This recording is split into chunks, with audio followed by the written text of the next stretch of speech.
Welcome to the season opener of season 2 of What the Tech.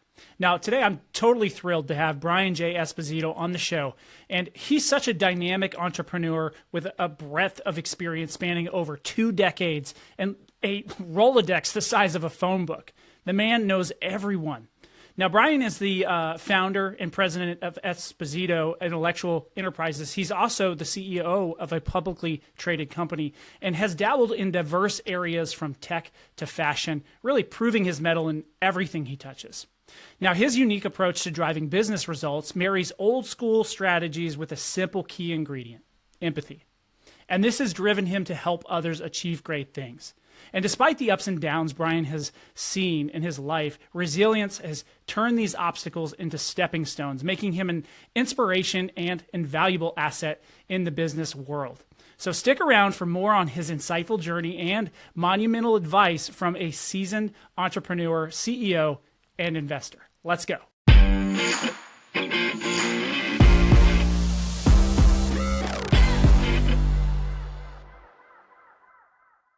All right, so this is round 2 of the conversation with my man Brian here, and we're just going to let it rip. I mean, he's got so many amazing things going on right now, and I could totally geek out about it, but I want to share all of it with my listeners who, if you listened to us the last time, Brian shared his story.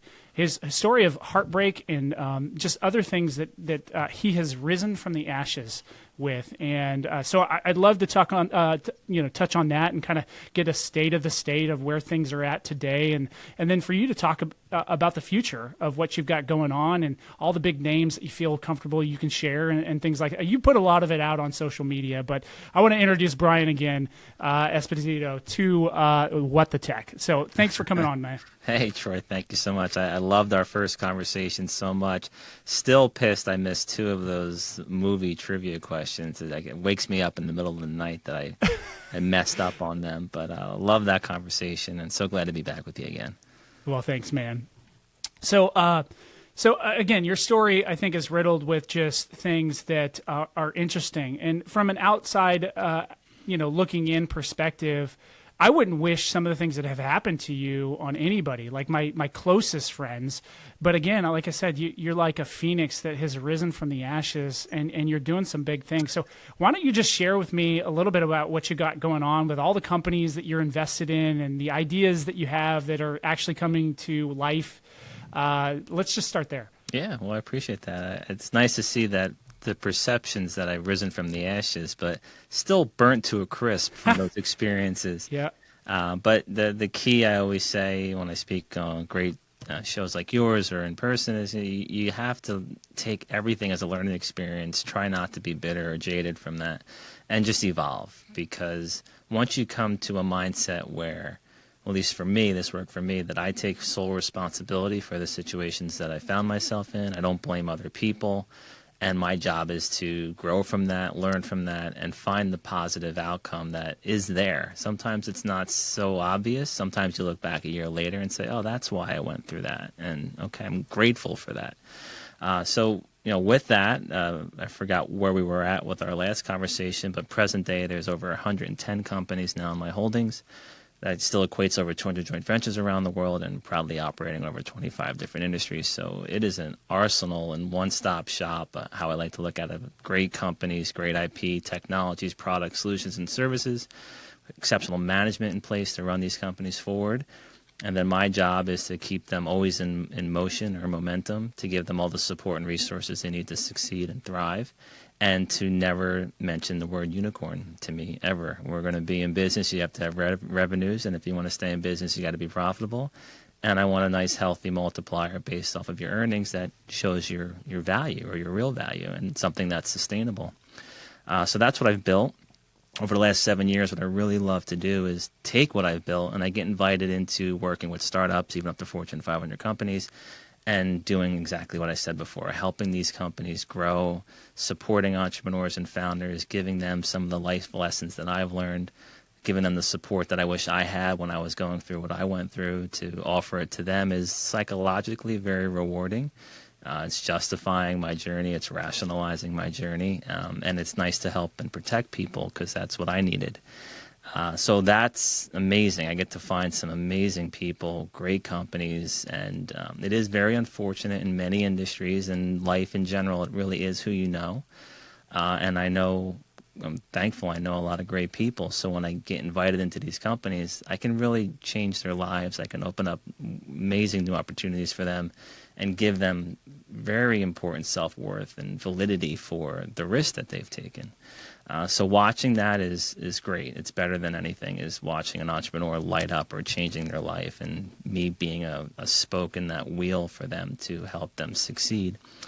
And then last month, amazing opportunity came up where I took over as the CEO of a public company called Diamond Lake Minerals. I'm old school. I think like a 180-year-old man. Like I'm just very, very old school. So that company was lingering. It was the name's Diamond Lake Minerals, but it really was a diamond in the rough for this over-the-counter company that they are. They're trying to find their way. The president and director, Michael Reynolds, older gentleman, but when we spoke and met, we were finishing each other's sentences. I was always looking for a counterpart like that in what I was building, someone that understood what I was saying, someone that could support my beliefs, my business philosophies, my strategies. And then he came back to me and said for the last 7 years, he's been trying to find a CEO to take this thing forward with the same mindset that he has. So, it's a journey. And whenever that magic moment hits, that's what makes everything really worthwhile. So now my life's work is going into this public company. We've announced some amazing, iconic advisors that have joined me to support me and what we're doing. Some of the names that we've announced is Anthony Scaramucci, media icon, was in the White House with Mr. Trump, President Trump, for some time, or a little bit of time, and managing partner and founder at Skybridge Capital. Just a great guy. We announced Michael Malik Sr., gentleman that took gaming to the Indian reservations. He also was partnered with Mike Ilitch's family with the Detroit Tigers, the Red Wings, Little Caesars Pizza. Just an icon in media, entertainment, gaming, casinos, and sports. We announced Larry Namer, founder of ETV, has joined with me. Brandon Fugel, owner of Skinwalker's Ranch, real estate mogul out of Salt Lake City, just a phenomenal guy. Andrew Fromm, the number one guy for music and IP brokering for selling catalogs. He's sold an enormous amount of people's assets and helps them properly monetize them and get the right value. And Raul Leal, one of my favorite people in the world. He was CEO of Virgin Hotels. Now he's the CEO of SH Hotels and Resorts. They own one hotel, Baccarat and Treehouse Resorts. So more will be announced, but if you see what I'm building and the access that I'm creating for what I'm building, money can't buy. These are relationship based. These are people that open up their worlds. More importantly, give their experience to me. We're talking about decades of knowledge, and you can't put a price on that. Knowing how to work in regulated environments, knowing how to build hotels, knowing how to sell IP, knowing how to get this message in the giant media network. So you can see all these, at least I see all these pieces and how they fit and how they're going to really create what I anticipate creating is the next old school GE conglomerate with a Berkshire Hathaway high valued security with earnings and distribution of those earnings to our shareholders. Again, old school stuff, things that people just don't talk about anymore. So that's where I'm at today. Now I get to talk with you and share that long-winded journey that I'm on. You know what I love about all of that is you could shine the light on yourself, and I'm shining it a little bit on you because I think you're such a stand-up guy, and I think what you're doing is, you call it old school, I call it revolutionary, because I think what's old needs to be new. I think we've gotten too far away from the quality practices that have built some of the best brands and companies in the world. To be honest, I think thank you. We're so mesmerized by things that are not quality nowadays. I think about TikTok sometimes. I'm like, people just waste their time on things that just don't make sense to me. and that's so filtered, right? Certain regions around the world, which we've seen proof of, we only get a certain aspect of that, which is the pranks and the laughs and the escapes, I guess you can call it. Other parts of the world, they get all educational, important information that's inspiring their youth and having them learn. That's a great something. point. Yeah, and it's not even just TikTok. It's just in general, like Yeah. what kind of media do we consume? Is it edifying? Is it lifting us up? Is it helping us become our best self? Or is it just mind-numbing noise, right? Yeah. Which But is okay. what I was, Sometimes noise is okay. I don't Sometimes I mind it. need that escape, but you just can't get consumed with it, and you have to give it. You got to like treat it like I'm only given this X amount of time, and I think it's a good way to just clear out your brain a little bit and reset. But you said something before I don't want to miss because I think it was so important. You mentioned some of my philosophies that you think are revolutionary, but are the same business philosophies that started massive companies that we know or brands that we know. It's also the new leadership that's destroyed a lot of those brands. So I think it's important that you tie those two together because the idea gets lost, and you also are missing that DNA of the founders that really embedded their lives and blood into building those. And then by the time somebody else gets it to run it, that connection's not there. Therefore, they're a lot less. They don't really care as long as they have their package and their pay and their exit package. If they fail, they just don't really care. Yeah, I think in order to be successful, well, you have to have passion for what you're doing, right? And I think sometimes the passion gets shifted from what you're doing and the impact that makes to the money. And I think as soon as you lose that focus, you really lose the quality that we were talking about. And what I was pointing out was that, again, you could put the highlight on yourself, but you took a moment to thank all the people that are going to help you build an enduring organization and to help you craft what you're going to be doing for. I don't know how long you're going to be in that role, but either way, you're pulling together your dream team, right? Yeah. to do it. And giving all the credit to them. And I pulled in my dream team once before, a year and a half ago, and it almost was catastrophic because I had other principles in there that I should not have had. And I was like, wow, how did this happen again? I'm 40 years old. Like, I know better.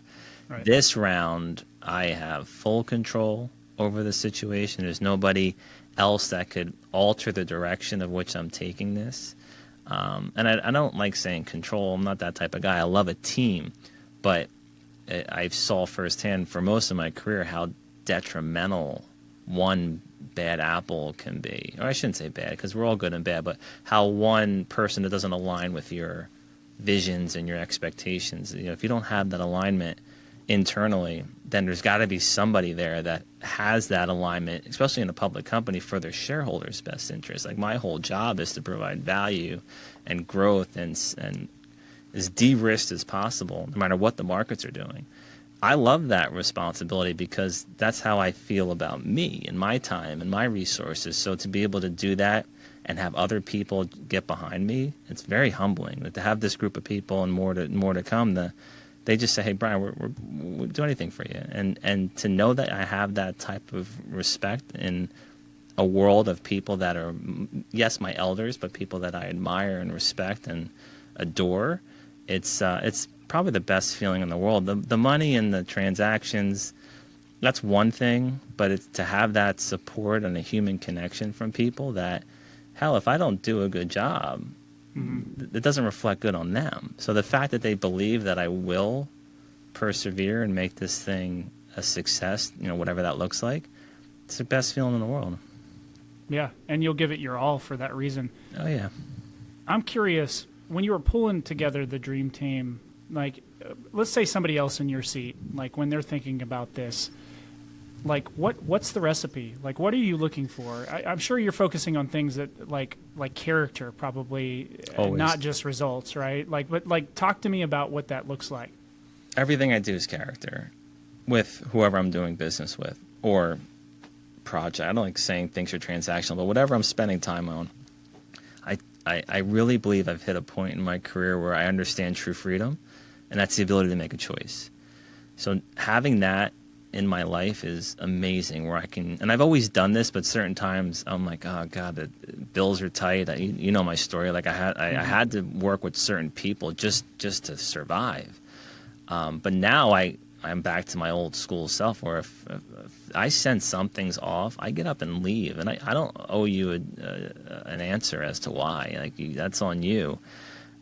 So it's always very simple. I need humble, I need empathetic people that understand the world, that understand times are hard. I think it's the hardest in a global community. It's masked with a lot of fluff and a lot of, I don't know what the hell you call it, but I'm out in the world, and I see what I'm seeing back in '07, where I'm seeing for rent signs in some of the nicest streets in the nicest cities around the world. Like, it's not easy out there. Everything's a fortune.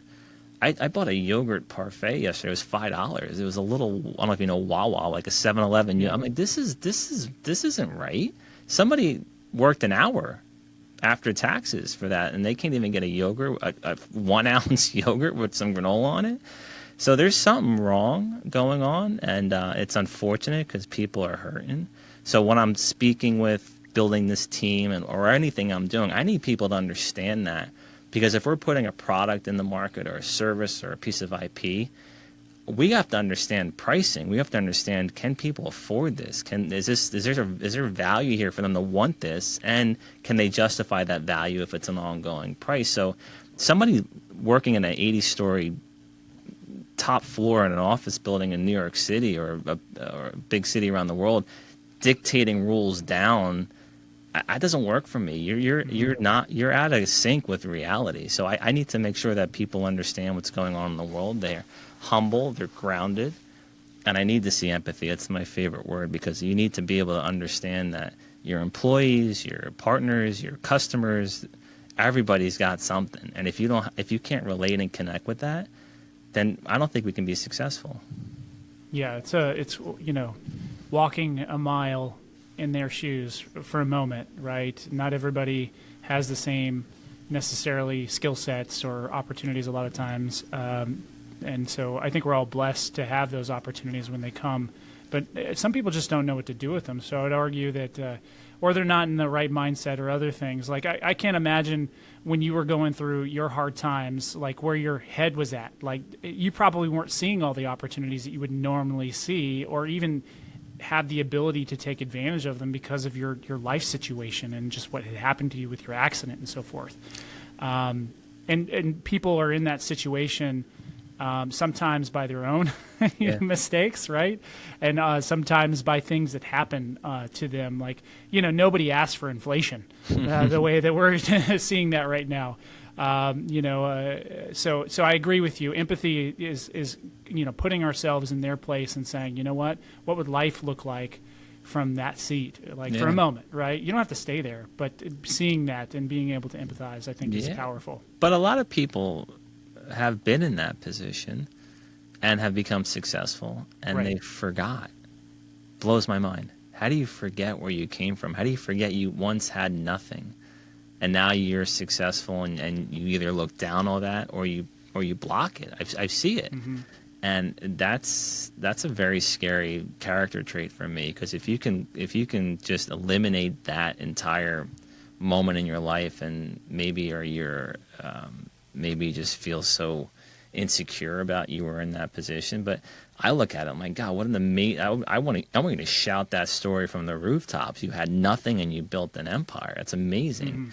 But so many people really forget where they come from, and they just really disconnected with reality. And I was hoping COVID was going to fix that, and I think it did for a short amount of time, where everybody was stripped from everything, and you were in your home with your family or your friends or girlfriend, boyfriend, whatever it is. And we should have all realized we don't really need much. And I was hoping that would have a longer effect on humanity and the way that we think, but it looks like everybody's back into posting the nicest things in the world and showing off stuff, and just a shame. I thought it really would have had a good effect on us. Yeah, I couldn't agree more with that. That it brought us down to just this raw fact that we're all fragile and we're all kind of in it together. And that has almost completely disappeared now. It did, right? I'm not just seeing that. No. I mean, for me, I learned to have nothing from 2016. So, and it was great to shed that. I mean, the only crappy part, Troy, to be honest with you, is there's nothing that I desire as far as things, and I think that kind of sucks. I would love to, like, oh, I would love to get that car, or that nice watch, or nothing. There's absolutely no, I don't know what the word is. There's no joy in that in my brain. So I don't know if it's completely fried and gone, or if at some point I'll feel that joy again. Because I do think it's nice to reward yourself. I think you work your ass off. You should do good things for you. It gives you purpose. It gives you a sense of work hard and reward yourself. It's a great model. But I just think you should do it for yourself, and it's not to flash or to make other people feel, inadequate. Right. That's a good point. You know, the older I get, the less I want stuff and the more I want experiences with the people that I care about. You know, whether that's going somewhere like on a nice vacation or really a staycation would be fine, just hanging out with my wife or my son, right? So I think about those things because those are the things that last forever, right? Those memories and those, but, you know, I'll have another car before too long, and it's just like, okay, well, I've almost forgotten the car that I had 2 or 3 times ago. Like, I don't even think about it anymore. So you're right. Those materialistic things aren't as important to me as well as they used to be. I think that's a good thing.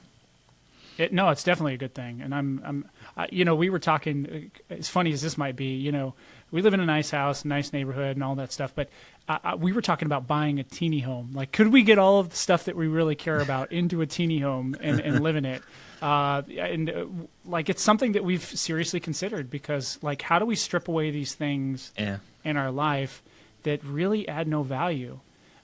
My wife, her mother used to say, it's not the getting, it's the taking care of, right? Because every little thing that we add to our life materialistically, right, has a cost to it, and not just the cost that you pay to acquire that thing. It's to you know, maybe it's an animal, to feed it, to shelter it, like, you know, like things are like that too, you know? So yeah, that's a great point. I have because I travel and been all over the world, I have a storage facility in Nashville. I think about this all the time. A storage facility in Nashville with a lot of stuff that I had to store. I haven't been to that since 2016. Managed to pay that bill every month when times were tough, and that wasn't easy. Now I look at it, the cost that it cost to have that for this many years, I could have just bought all new stuff. There's nothing in there that's at all valuable, or obviously there's nothing in there that I need because I haven't even been in that building in almost 7 years. There's no like Mickey Mantle rookie card sitting in there. So I'm going to be so pissed when I go open that thing, and I've been carrying this charge of all these things. There's a great, what's his name? Comedian passed away, George Carlin. He does this great half-hour skit on stuff and how we're always trying to buy more stuff. We need a bigger house because we have more stuff. And it's brilliant. It's well done. So anybody listening, revisit that. It's so timeless. And it's George Carlin Stuff, I think it's called. Yes. It's called Stuff? I think That's so. great. More stuff. Really good. So I'm curious, with all of the ventures that you have, what's motivating you the most? Like, is it just the ability to kind of be involved with a lot of things, or is it just the feeling that you're helping good people, you know, accomplish their dreams and goals? Yeah, it's a recipe of a lot of different things. It's really interesting. My mind always worked like this. The more dots that connect, the more I can do. A lot of people don't understand how that is because they do one thing and they do it well. So that's great. God bless you. I can't do that. So. And it's really interesting when you look at all the holdings, and there's a lot.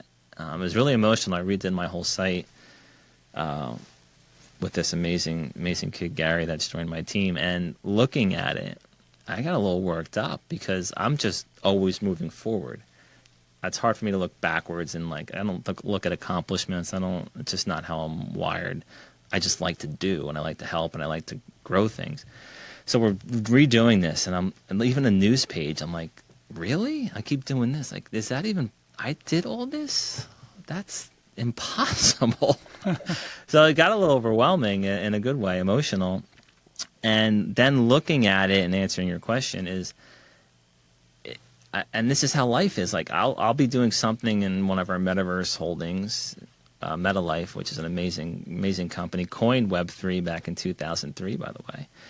And then something will come up that'll tie into, and you brought up tiny homes. Boxable's one of my favorite companies to be part of. They manufacture fully manufactured homes in a factory like a car. Folds up, leaves on a regular truck, and gets delivered. Amazing company. So through a meeting with MetaLife, there was an opportunity that came up that connected with a modular home building. I'm like, see, that's why this all works, because everything's connected. And one industry may not seem like it could apply to another industry, but there's somebody in that space that why it's important for me to be on all these calls as much as possible. And to, I don't take an advisory role, I don't take a board role. I don't think that adds any value to a company by coming in once a month, once a quarter, and saying everything that's going on. I like to be in the trenches with the companies, and that's why I love the people that are joining me, because they're in the trenches with me. We're workers. We're workers. That's just the way that we are.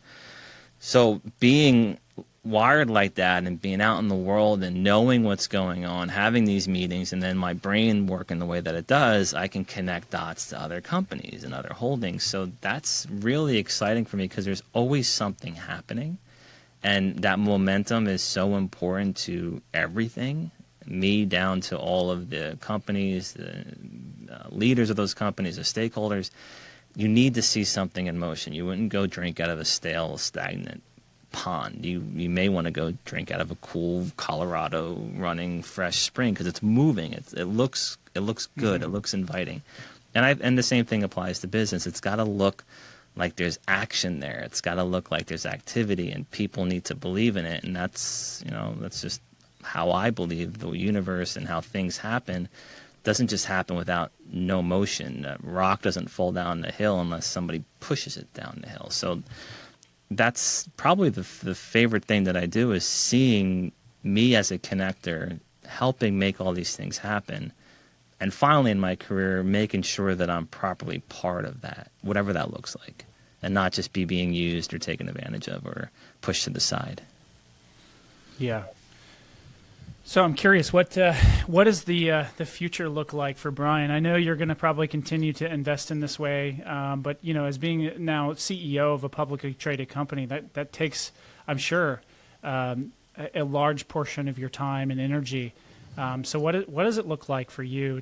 Kind of knowing what your past looks like, what does the future look like for you?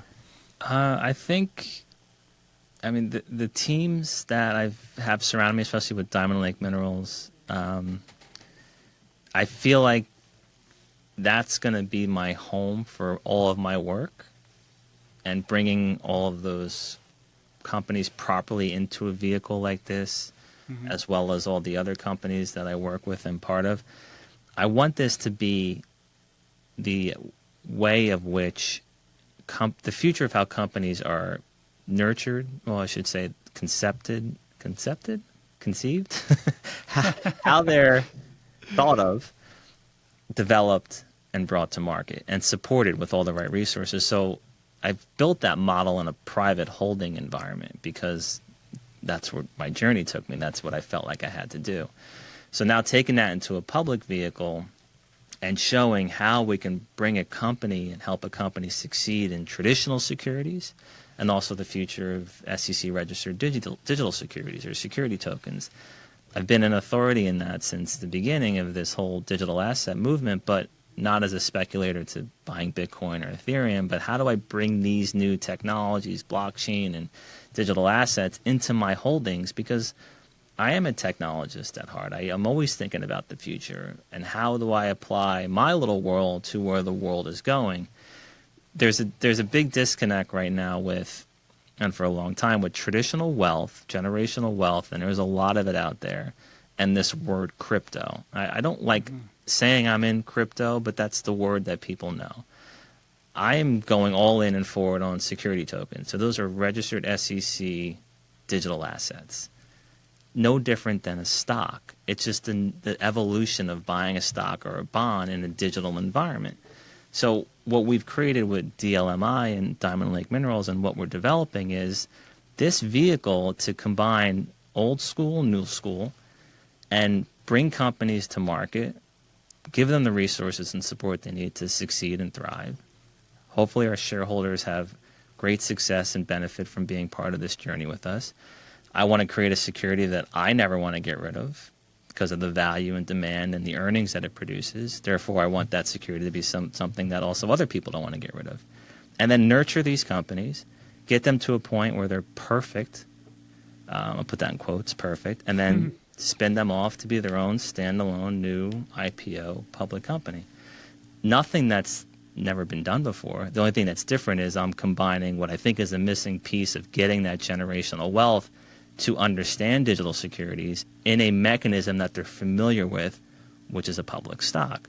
So going through that journey, having the right regulator compliance and legal help to help navigate how do we do this correctly, work with regulators. I'm all for that. I'm not the guy that says we don't need banks anymore, we don't need government. That just really doesn't work that way. Maybe one day it'll be the way that you envision it, but right now you have to play with the powers at hand in a way where you're working with them. And at some point, maybe you get a little win here of what you envision as to where you want to be.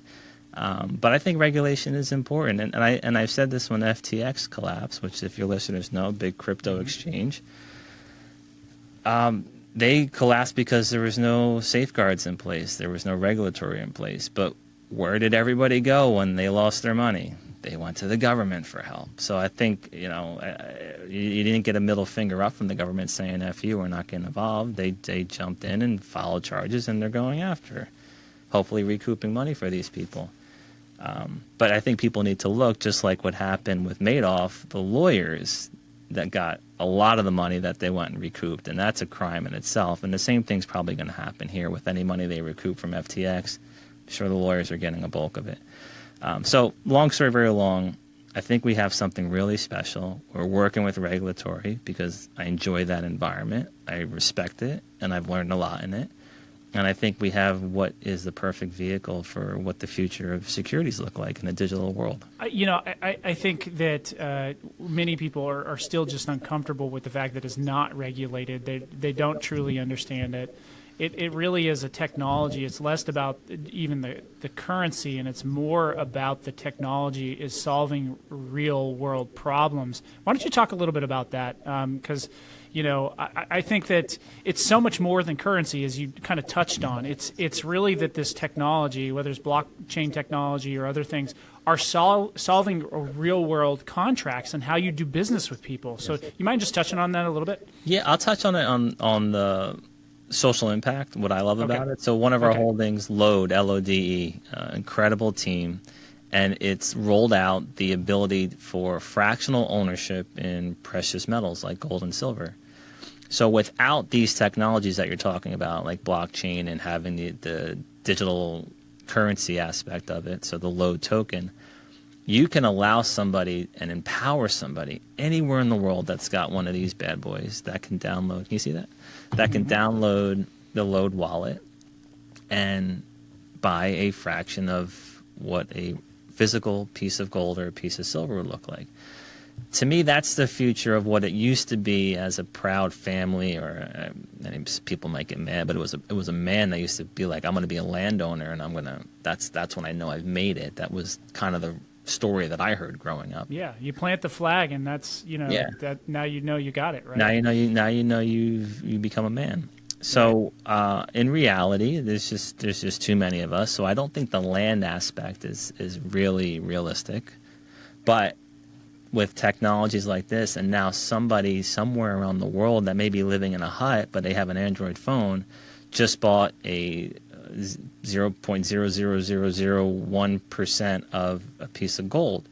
They own something, and they couldn't have done that before unless they had a mobile device and unless this technology was widely developed and distributed, and all these mechanisms were in place for real-world assets, or RWAs as they're called, to be able to be offered to people in different parts of the world that never would have access to that. So that's the way I'd like to describe the massive global movement that can happen with what's happening here, and allowing people now to have access to investments or opportunities that they never would have access to before, or they weren't accredited, or all these other different regulated definitions.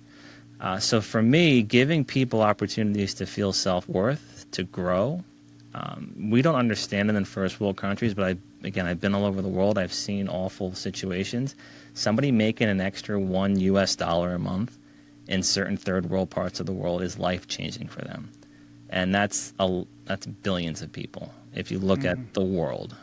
So to give them the opportunity to change their lives, to educate themselves, and to have a sense of ownership in something, that's why I'm here. Well, that gives you so much more, in my mind, purpose with what you're doing than beyond the, rich people trying to get richer. As you were talking about, like that, the generational money that we see in first world countries like the United States, the UK, or other, well-developed countries. There should not be a single hungry or thirsty person in this world that doesn't have a shelter of some sort. I couldn't agree more. It's unconscionable with the amount of wealth that's out there, and it's unacceptable. Yeah. So, take that with what you will.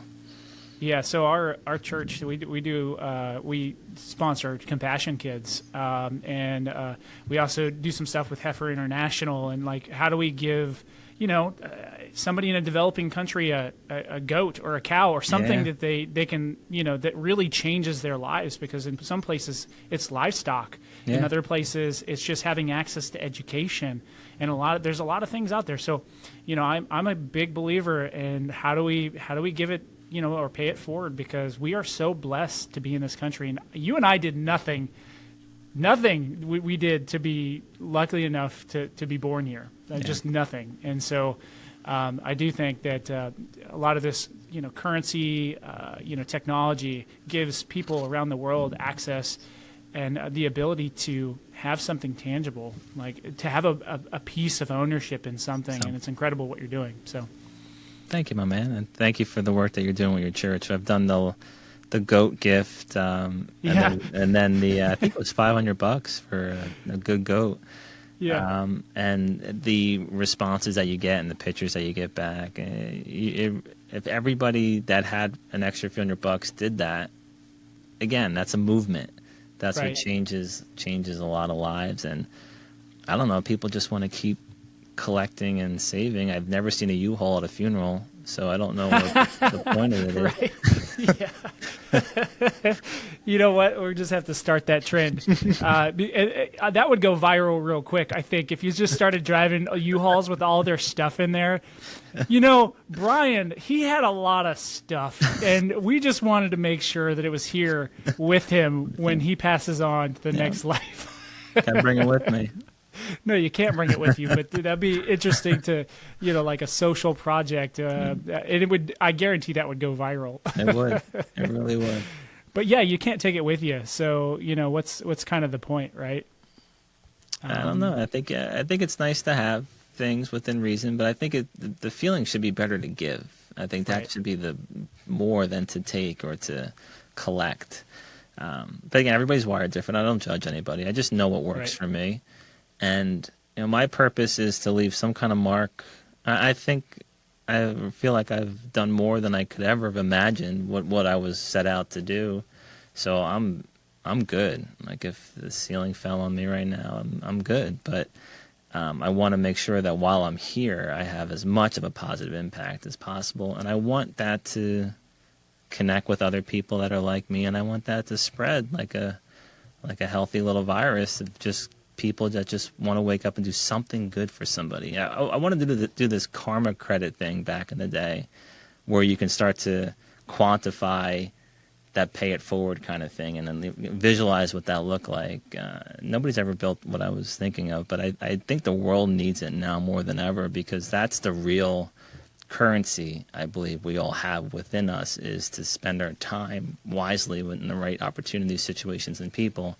And then what positive impact can come from that time that we're spending with somebody or doing for somebody. I think that's real currency. This idea of money is really new in the scheme of humanity and from when we first existed. and it's just the wrong first thought in everybody's mind. Yeah. I don't think anybody truly is happier with more money. I understand the need for money and the need for something that we can all unilaterally exchange for goods and services. I mean, I got to eat. I mean, Yeah. you've seen this body. I'm a big guy. Got to put some food in it to have some energy, to have, a meaningful conversation with my man, Brian. But at the end of the day, like, when is enough enough? Like, I personally was like I said, I'd be happy in a little house, I think. I don't know. I'm a big guy. So like, Right. we'll see. You just need But a bigger A-frame. That's all. Just something That's where you don't right. have to. You'll be like Will Ferrell when he goes to North Pole and Elf. that's such a good movie, man. It's such a classic. I cannot help but watch it every single You year. have It's to. such a That and classic. Christmas Story never gets old. Yes. A Christmas Story. You're Did you gonna watch shoot the your new eye out, one, kid. by the way? It was not too bad. It wasn't. It wasn't? Too bad. No, 2 years ago, I think Ralphie came back. Oh, you know what? I did watch that. Yeah, it no, wasn't it too wasn't bad. too bad. Yeah, it wasn't the original though. Like, I mean, like it's hard to, like they don't make movies the same way. Not that there aren't good ones that come out, but I maybe it's my nostalgic, like remembrance of things and like so forth. But We were just talking anyways, about yeah. that in the studio today and talking about the new Indiana Jones. Now, I supported Harrison Ford. Harrison Ford? I'm having tired today. It was like $19 too. I had to watch it, and I was disappointed. So disappointed. Really? Yeah. I felt like there were parts of it that just screamed like old school indie, but the Yeah. whole ending was a little bit weird for me. Like I feel like it just ended too abruptly. Like there wasn't enough going on in the past, It was like 7 minutes, and yeah. I don't want to ruin it for somebody, but they go back to a big viral TikTok campaign going on right now that all men are thinking about. But that was cool visuals, though, what they Yes. did there. It was Really pretty cool cool. visuals. That was cool. But it wasn't bad like the Crystal Skull. We just said that. It's so funny. Right before we started our interview, we just were talking about that. I was looking at it too because I made my wife watch all of the Indiana Jones movies before we watched the new one, and the Crystal Skull actually, when you look at the IMDb, got good ratings, and I'm like, where did those come from? Like, who did that? Like, All the producers and actors on the movie. that's right. But I mean, how do you not love Harrison Ford? Even a bad Harrison Ford movie is better than most movies. Oh, yeah. Well, Clear and Present Danger, one of my favorite all-time movies of ever. Such a great movie. Well, Brian, I want to thank you for coming on here. This was a lot of fun, man. Hopefully we get to do it again. And the next update you give me, you've got all sorts of like great things you can share as well. Any parting thoughts for my listeners? Again, it's people maybe not at your level, but are seeking to be where you're at, whether that's investing in companies, it's, driving their own company and growing their own company, hopefully philanthropically, the way that you think, with empathy. But, any closing thoughts? Yeah, well, first of all, Troy, thank you so much for Chapter 2. I'm looking forward to our third conversation. You're definitely one of my favorite people to talk to, so very grateful for that. Anybody, first of all, you're not alone. I think I talk about this often. Any entrepreneur out there, or you're looking to go into an entrepreneurial chapter of your life, you need to surround yourself with good people. And something I learned way too late, I think is golden advice for myself, is you need to have two inner circles in your life. And this is very important. And people listening are going to say, oh, man, that makes a lot of sense. Your initial inner circle, people you grew up with, your family, your spouses, parents, siblings, that's your core inner circle. Odds are, unless you come from an entrepreneurial family, and even if you do, there's still it could still get a little hairy. Odds are they're not going to be your biggest supporters until you make it. And allow me to walk through this answer for you, for your listeners. It's very important. Teach. Let me teach. Everybody, students, sit down. So the other circle, as an entrepreneur or professional, are people in your business or work life inner circle, or a group of advisors that you may reach out to, and supporters that you find on LinkedIn. I think LinkedIn is great if you use it the correct way. That is your business inner circle. Those are the people that understand the craziness that we are as entrepreneurs. Those are the people that are rooting for you, as long as you get the right ones and they're positive impacts on you, those are the people you want to share everything work related with. You don't want to share anything work related with your family or your initial inner circle until it's tangible, until it's actually done. Because you may have had a great moment and that first inner circle doesn't see your daily grind, your daily routine. They don't understand the progress you're making, the setbacks that you're making.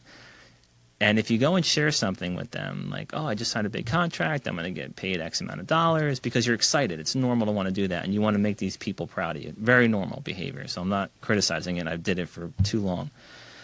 When that doesn't happen, or if it gets delayed, that other inner circle that you shared that with is grilling you about, well, why didn't that happen? Where is that money? Where is that deal? You know, you need to get a better job. Why don't you go get a normal job?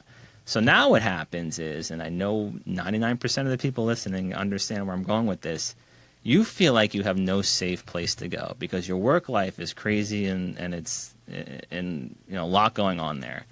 And then you don't want to go to your home or your first inner circle because they're going to start asking you questions about what you're doing. So you feel like claustrophobic, you feel scared, you have anxiety. So now you're in a moment where you're just in complete panic because you're sharing too much with the wrong people. So find a way to compartmentalize those two worlds and, yes, share things with that first inner circle and even spouses and girlfriends and boyfriends only when it's tangible. Otherwise, you're going to be angry, you're going to be upset, you're going to be like, why aren't you supporting me? There was a little hiccup, it's not a big deal. Like, these are things that you're going to have to, you already did your whole day at war.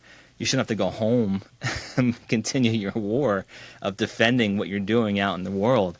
So hopefully that makes a little sense too, Troy. I'm trying to reword that as easy as possible for people when I talk, because I think that's one of my most important life lessons that I've figured out relatively recently, is that certain information for certain groups, other information for other groups, until it's quantifiable, then it can be shared across the board. Yeah, that's powerful advice coming from somebody who's built a lot of brands and a lot of companies. And I think the important thing here is that you're sharing. It's just that you're not getting too far over your skis and sharing things that maybe haven't materialized, which I think anybody who has been in an entrepreneurial type role or things like that, you have to get excited about things. You just have to. Yeah. And that leads you to the next opportunity that may actually materialize, even though you were excited about this one, because that exuberance, that excitement drove you to continue to exhibit the right behaviors, the right steps and things like that. Because too often in the business world, I've been in sales for over 20 years. I've been in the business world for a long time. And I think you live basically for disappointment, knowing that opportunity is going to come through. You just live in a constant state of disappointment, usually, especially the more complicated the business is, right? The longer term the sale might be. But you live for those little yeses, those little things that but only people like entrepreneurs or in sales, like you're only people that experience that and understand that will get it.